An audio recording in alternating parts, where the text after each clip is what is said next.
Hi, everybody. Hello. Yeah, thank you. My name is Wilner Francois, and I got Mr. Paul Simon with me. Everybody knows Paul better than I.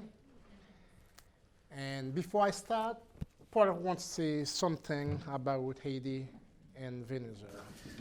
I don't know if Wilner was going to cover this in his presentation, but as Mahalia was talking, it just reminded me of some of the history that exists between Venezuela and Haiti, especially, I guess, after the earthquake.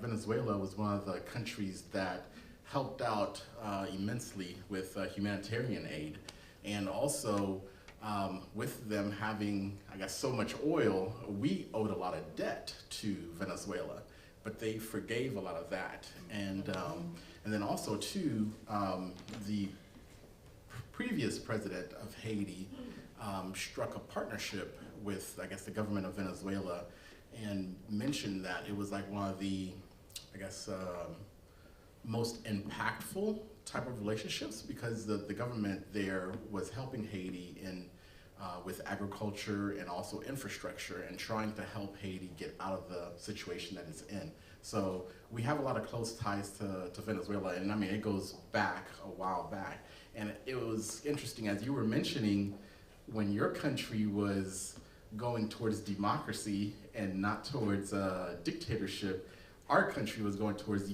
dictatorship, and the connection between them was severed. But once we got rid of dictatorship, the connection was reestablished. And so there's a lot of strong connections between Haiti and Venezuela, and I thought it was very interesting. I wanted to mention that we love Venezuelan people, and I'm very thankful for you guys. Thank you. Like I said, my name is Wilner. People call me by Francois, Will, is okay. I was born in Haiti, raised in Dominican Republic. So I do speak Spanish, French, Creole. Sorry for my English. So my accent is not perfect like Mr. Paul, but pay attention. French might become out, Creole might become in Spanish. But it's really hard to listen to Caribbean English. It's really heavy. So I'm gonna talking about my city. Port-au-Prince is a capital of Haiti. I will not talking about Dominican Republic because I represent Haiti today. So it's a small country. Is located in Central Caribbean. If you see the map, that's Port-au-Prince. I mean, that's Haiti. We got Haiti, and we got the Dominican Republic. That's the land we share together. In 17th century, used to be only one country, occupied by French. We call La Isla. And then in 18th century, Dominican get independence from Haiti. So the capital is Port-au-Prince. If you looking at the map, you see where Port-au-Prince is located. And then we got other cities, but today I'm talking about the Port-au-Prince. Port-au-Prince was founded in 1749 officially by Haitian people. At that time, it wasn't no Haitian. They're coming from, they're African descendant. We take independence from French. The reason they speak French. And then they speak Creole. Like if you go to Louisiana, because they don't want the French people understand what they're talking about. At that time, when it was a slavery, it was really suffer. They don't want the French people knowing what they're talking about. And then they're talking different language among them, so to confuse them. So that we got Creole. Like I read Creole, but I can write Creole, but I do speak French and I read French. So the temperature is about like 89, 86 Fahrenheit, and 30 Celsius. It's not like Caracas. We don't have no snow. It's really warm temperature. Yeah, there is no snow. And when it's like for you guys 70, 80, for you guys it's cold. For us it's still cold for us. For you guys it's hot. For us it's still cold. So 100 degrees doesn't matter to us. Yep, so it's really a warm temperature. So the map you see is located between Dominican Republic and Haiti. They are Central Caribbean. And the ocean is really warm temperature. So Haiti, okay, give me 1 second. If you see some pictures, we don't have like a big cities.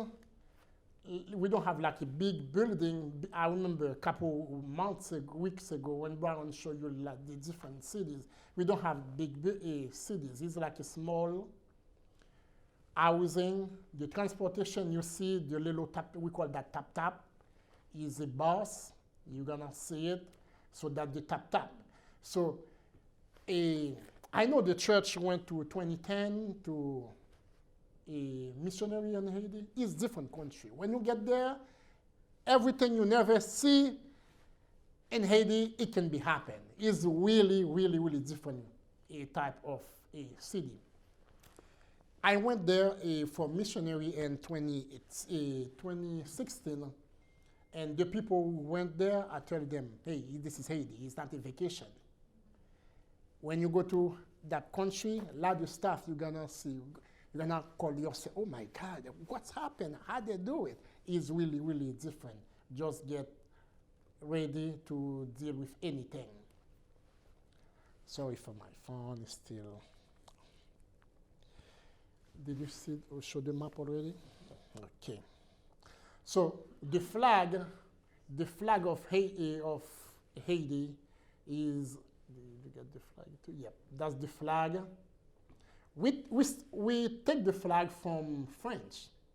One time I was confused between the Haitian flag and a French flag. They look similar, but you see in the mellow they got the symbol. That's mean a lot of stuff, people who know a history of Haiti. Talking about a little bit of a history of Haiti is a first black free. In 2016, it was like the population African American from Africa went to Haiti to understand how the first black free country is still in poverty.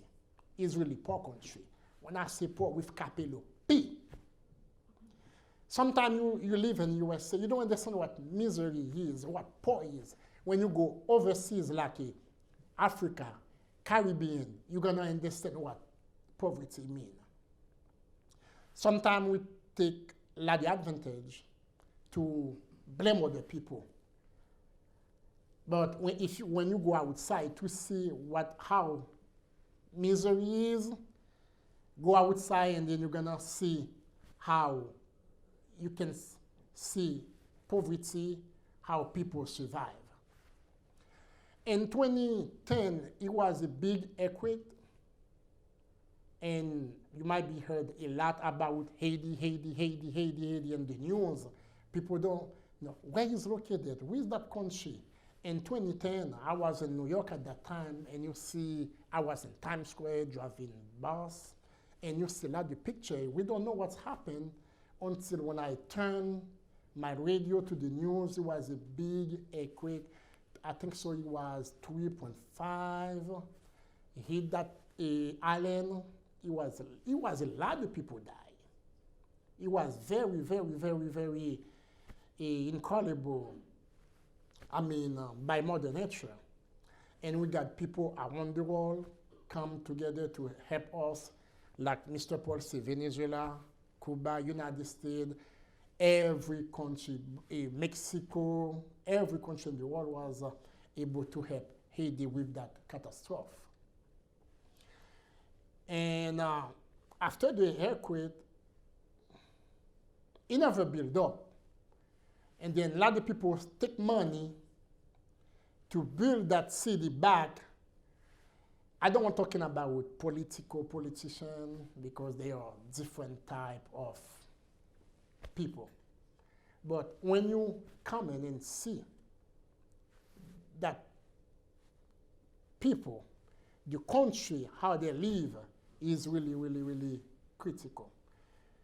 I think so. Wilquest went to that to mission over there too, and I wasn't at Wilquest at that time, but I went to with my church when I was in Pennsylvania to try to help them out with the people, with the community, but it's still a lot to get done. I don't want if you want to say something about the earthquake too. I just want to add a couple of things to what Wilner had said. Going back to the creation of Haiti, when it became Haiti, as you can see, we are, I guess there's two countries on the island of Española, Haiti on the west side and Dominican Republic on the right side. And at one point they were both one country, but shortly after the founding of Haiti, we split, and the left side was occupied by the French and the right side was occupied by the Spanish, or from the Spanish. But it's kind of interesting that, you know, the different paths both countries took. But Haiti, you know, like Wilner was saying, you know, is poor with a capital P, as opposed to Dominican, who is thriving, and the people are not in as much hardship as the Haitians are. But you know, as far as the makeup of the people, they're pretty much identical. And as I have shown in one of these, or in this picture here, you have Miss Haiti and Miss Dominican Republic there. I mean, they almost look like twins, almost, you know. But the people are pretty similar, even though there's a lot of Spanish influence in Dominican Republic and a lot of African influence in Haiti. But the people of the island essentially are, you know, there's a lot of mixing going on, and a lot of people look identical. So you can't tell the difference between a Haitian and someone from Dominican Republic.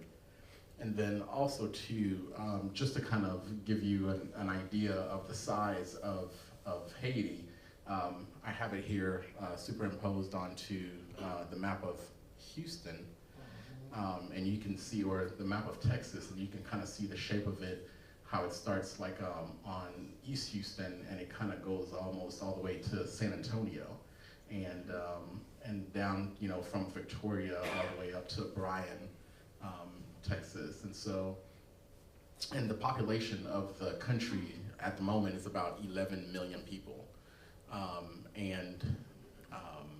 Similar to what Amalia was saying with Caracas, how you have like the main city with a lot of surrounding areas, Port-au-Prince is very similar in that aspect. And I believe the surrounding area, Port-au-Prince and surrounding areas, there's, I want to say about 3 million people in that area. So it's very densely populated. And so, yeah, and that's why so many people were affected when the earthquake happened, and there was just a lot of people in the small area that got affected all at once. Yes. So, geographically, but he said that already, there is no map, because they got two types of map, politically and geographically. There is no map. So when the rescue team come in to save the life, they cannot, because you can see one house, behind that house there is like a lot of houses. It's really, really difficult. It's really difficult when they get inside to save people's life. Where I live, my house is okay, because I just built it like 3 years before the earthquake happened. So I got family, cousins, neighbors. A lot of them, the house crashed from that earthquake. So every Haitian lost the family members, friends, or family. And at that time, I think so, it was like a mission team to UN. A lot of them died too. It wasn't a nice present at that time for Haitian community. And you got the cathedral, that's it for the Catholic Church. At that time, it was the biggest, nice Catholic church in the island. But unfortunately, it crashed in there. On the left side here of the Catholic Church, this is the picture of it before the earthquake. And this, I don't remember when this was built, but I know 17th century, Okay. and Simon Bolivar. Yeah. And so this is what it looked like beforehand, and here's a picture of what it looks like afterwards. On the left here, you can see just the devastation, and also this is just a different angle of the church on the right. And so total devastation, and this is one of those that will take a while to rebuild. Talking about the religion, couple of months last year, Mr. Paul talking about the voodoo. I think so a lot of you heard when talking about the voodoo. It's not really like a religion, but it's like a cultural, the practice in Haiti. In the island, after the Catholic Church, a Methodist Church was the first Protestant come to the island. And afterwards, we got a lot like a Lutheran church. We got like a lot of Baptist and Church of God.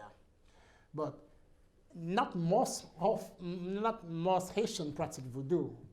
People might know you Haitian. Oh, are you voodoo guy? No. I'm not a voodoo guy. There is a difference between religion and culture. Voodoo is part of the culture of Haitian, but it's not like a religion. All of them, they practice voodoo for that. So in 17th century, when a Methodist come to the island and Alexandre Pétion was the president at that time, Alexandre Pétion is one of type of, can you show me the picture for Jean-Jacques Dessalines?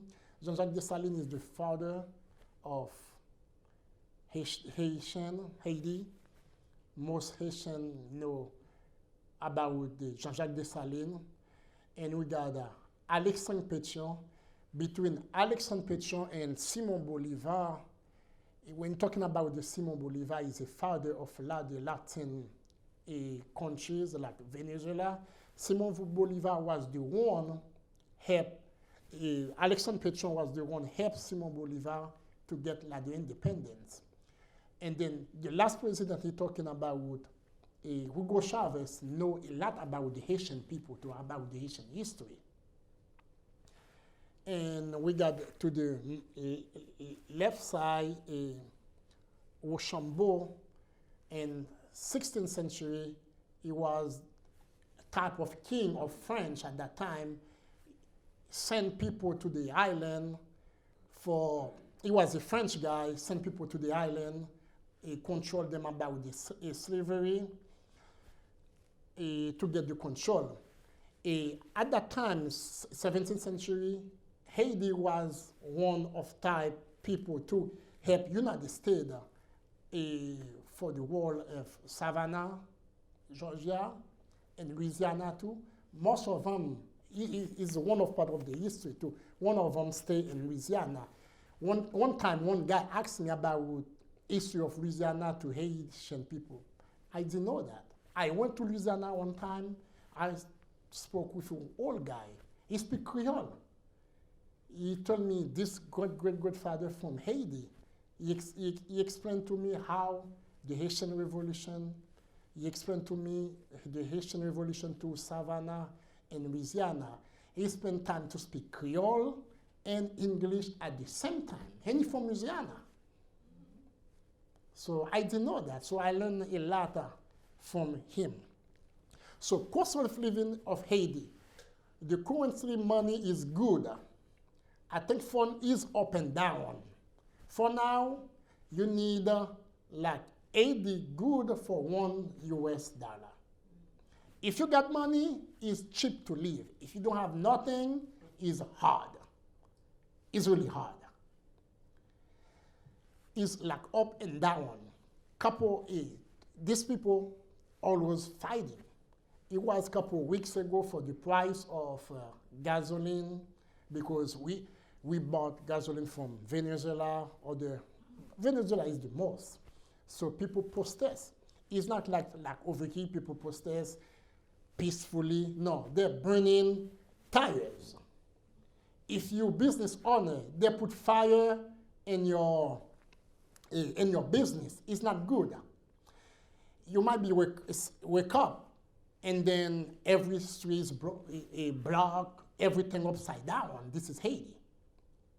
It's not like, okay, it's a time to go for work, and then everything might be upside down.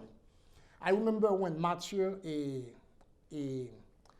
happened, it was in 2016. We got the team coming from Dominican Republic to go to Haiti. I wasn't there at that meeting. So the pastor for the missionary, he put a team. I was on the team to translate. He said, okay, the mission trip is for Dominican Republic. From Dominican Republic, we're gonna go to Haiti to give them, supply like food for the school, and then take the airplane to come back. I said, no, this is Haiti. To Dominican Republic, we don't have no problem. We can travel. But to come back to the airplane, we don't have that. It's not United States. This is Haiti. If we find a bus to bring us back, or it's not something easy what you're gonna think. I have to explain to them how the island is, how to do things in the island. So it will be very difficult from Dominican Republic. You have to pass by custom. You have to get proof. You're gonna give them food supply, because Mathieu was a big storm at that time. Destroyed a lot of stuff in South Haiti, other city called Okai. So we have to call the pastor, come meet us at the borderline, and we give them the food we supply. So now we got the ladder. It's really poor country, but it's rich in resource. For now, a lot of people travel to Haiti. My last time was in Haiti was in November, and I saw a lot of Chinese inside, a lot of American people. And I said, what's going on? My godfather, he got the business in Haiti too. He's from Georgia, all the time he traveled to Haiti. They just founded oil, gas. So that reason, after the earthquake, a lot of people went to Haiti to do business, because they say, according to the people who do the research, the oil Venezuela got, Haiti got more than that. So they went there. I was in the airplane, and I was sitting next to the Chinese girl. I said, do you speak Creole? No. What you gonna do in Haiti? It's for business. And one thing about the Creole, Haitian Creole, they always say, sac passé. Can you say to your friend, sac passé? Yeah, that means what's going on. If you're one of the favorite Haitian musicians, they call Wyclef. Like the young people know him. He like to say, sac passé. That means what's going on. Sac passé. So I asked her, do you know sac passé? She said, no, can you repeat that? Sac passé. And she keep repeating, sac passé, sac passé, sac passé. When she get to the custom, she said to the guard was in sac passé. The guy said, oh, naboule. So that means we okay. So they are good people, very friendly people. But if you travel there, you have to get ready for anything. Because you might be wake up one day, hostess industry. There is no food. There is no water. Talking about health, there is no insurance for people. The same picture you saw about the hospital. And then it's really critical. And then, like Paul said, different to the Dominican side is way different type of course living too. Different style people live in. So the guy in the back tell me only 20 minutes, so I don't want to talk too much because I got a lot of stuff I don't have time to cover because Venezuela take too much time. Yeah. There's a few things that I wanted to add as well to what Wilner was saying. Kind of going back a little bit on the history of Haiti and also, you know, I guess the relationship between Haiti and America and the rest of the world. Back in the day, I guess in the 1800s, late 1700s, early 1800s, Haiti, or the island where Haiti would become, was occupied by the French, and Napoleon was the ruler at the time. And because of and at that time, you know, America, like in the 76, you know, signed the Declaration of Independence and so on. And, you know, and mainly the US was on the East Coast of the United States. Well, because of the revolt and uprising in Haiti, Haiti became a country in January 1st, 1804. But because of the revolt and just the unrest that was going on, Haiti was a huge moneymaker for the French. But because of the uprising that happened there, it became too costly for Napoleon, who wanted to have conquest in other parts of the world.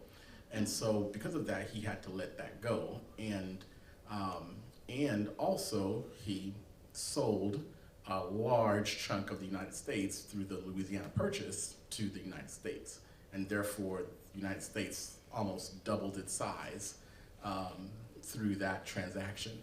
And so that was, you know, and by Haiti becoming the first, I guess, free country in Latin America and in that part of the world, it also, after that situation, it also tried to help a lot of others in different areas as well by going to, you know, many countries in South America, and also to Louisiana as well, since there was a large group of Africans in that area, and which influenced the cooking, the language, and things like that in that area as well.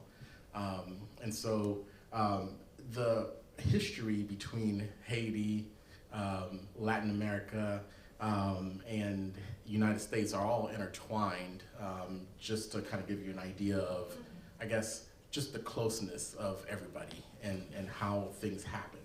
And so. Okay, I got one question before it's almost 4:20. I won't be on time. There is a former US president, I'm talking about Haiti. 45 years ago, he went to honeymoon in Port-au-Prince. Can you guys tell me which president? And I got a gift. I know. No, not you. Which year is it? No, for this honeymoon, he went to Port-au-Prince for this honeymoon 45 years ago. Now, stand up and say if you got the answer. He's a former US president. So I think this would have been back in 1973, 74? In the 70s, yeah, 75. Nope, terrible answer. Nope. Nope. Nope. Nope. Obama doesn't have 45 years of marriage? No. They've been together a long time. Nah. Nope. That's for you guys. Clinton, there we go.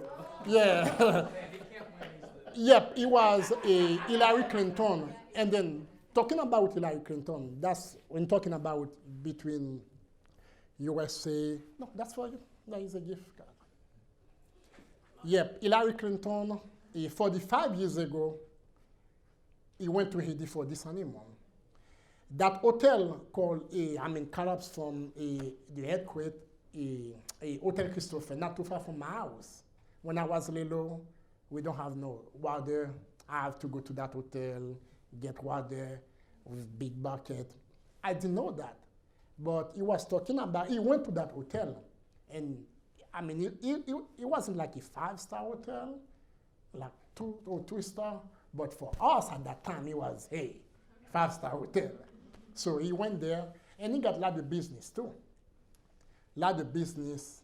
And after that earthquake, he built a lot of relationship between Haitian community and this organization.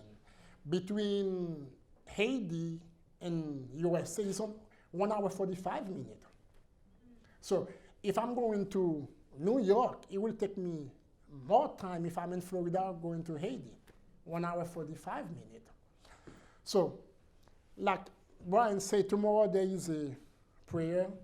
So when you guys gonna pray for the nation, also Venezuela, Haiti, I think so they are on the same path. All the time there is a people protest for the government. What killed me most, when you burn something like that, don't think things gonna change. Things gonna get worse. Because you're the people, you're the one gonna pay the tax. The government, after 5-10 years, they're gone. So who's gonna suffer? You guys. So I don't like to see image like that because that really intimidate me, piss me off. Because no matter what, we're gonna pay the price. The price gonna come back to us. So I always say, not only pray, prayer is good, but action is one too. Because I always say to my team when I was going to Dominican Republic and Haiti, I always tell them, it's like my father always told me, it's better to show a child how to fish than you give a child a fish every day. I can give you thanks today, hey, he's gone. So if I show you how to fish, now you know where you're gonna depend on me. So tomorrow, don't forget, please pray for Haiti, for Venezuela, and other countries in the Caribbean. Thank you for your time. Thank you, Brian. Thank you, Paul. Would you and Paul close us in prayer? Sure. You want to pray? Not in Creole. Let me pray in Creole, eh? You want to translate? Go ahead. I'll try. I like to pray in Creole. Ok. Seigneur Dieu d'amour, nous disons merci pour la présence qui est avec nous. Merci Seigneur pour tout ça qui t'est fait en bien. Merci pour la présence qui était avec nous. Et merci pour le monde qui t'a participé là-dedans. Nous remercions pour Brian et Paul et l'autre monde qui t'a parlé de Venezuela tout. Dans le moment ça, mais nous chaque nous gain pour aller. Le monde va accompagner nous et faire nous être dans la présence. In the name of Jesus, we pray you. Amen. Thank you, guys. I pray in Creole, eh? That was great. That was great.